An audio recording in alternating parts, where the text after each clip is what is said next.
Manusia dalam hidupnya pasti membutuhkan air.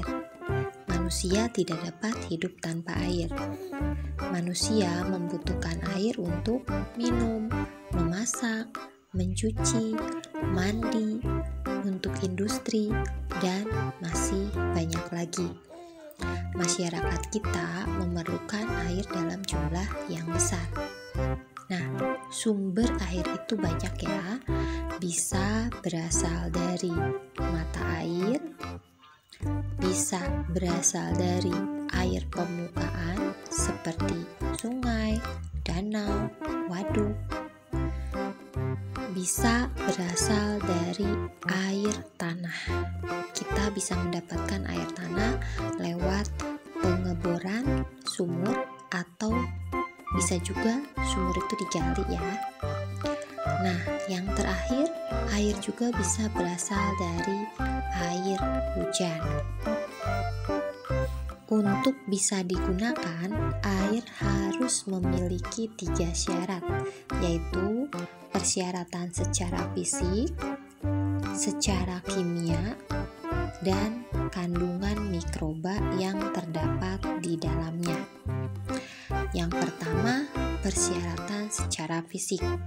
Secara fisik, air harus memenuhi beberapa syarat, diantaranya tidak keruh, tidak berwarna apapun, tidak berasa apapun, tidak berbau apapun, suhu antara 10-25 derajat Celcius, tidak meninggalkan endapan. Yang kedua, syarat kimiawi.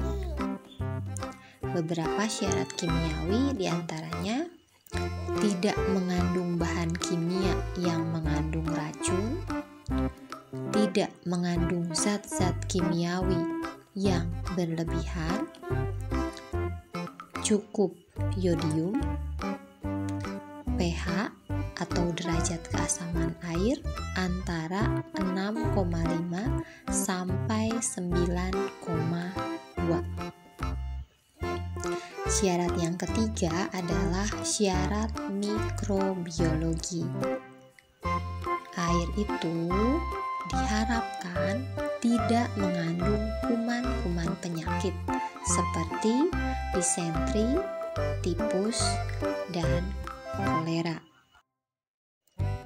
Saat ini, persediaan air bersih semakin berkurang, padahal penduduk di Indonesia dan di dunia semakin bertambah.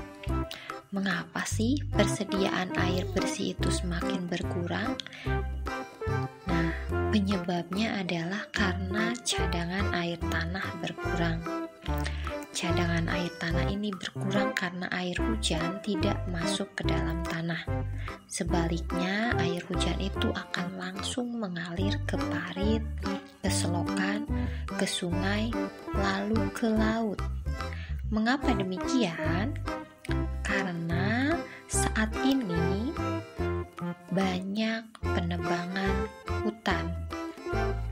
Saat ini sangat jarang pohon-pohon yang dapat menahan air di dalam tanah. Banyak pohon ditebangi. Lahan-lahan hijau itu berubah menjadi perumahan, menjadi perkantoran, dan kawasan industri. Sehingga air hujan tidak bisa meresap ke dalam tanah menjadi cadangan air tanah.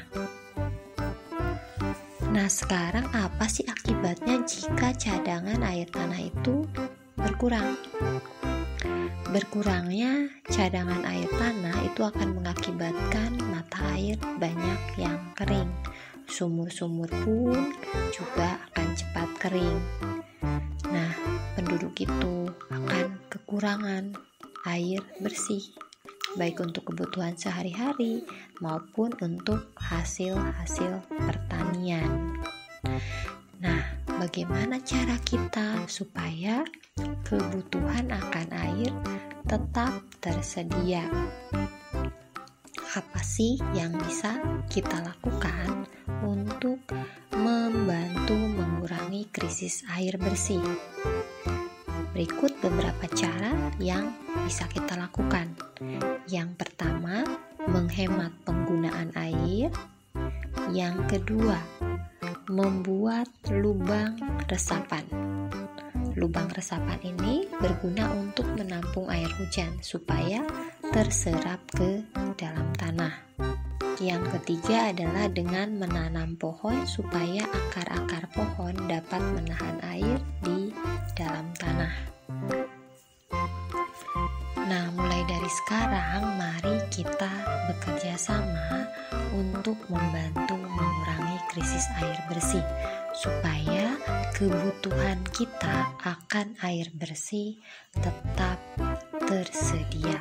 Kita tetap bisa memenuhi kebutuhan kita akan air bersih. Dadah, sampai jumpa lagi.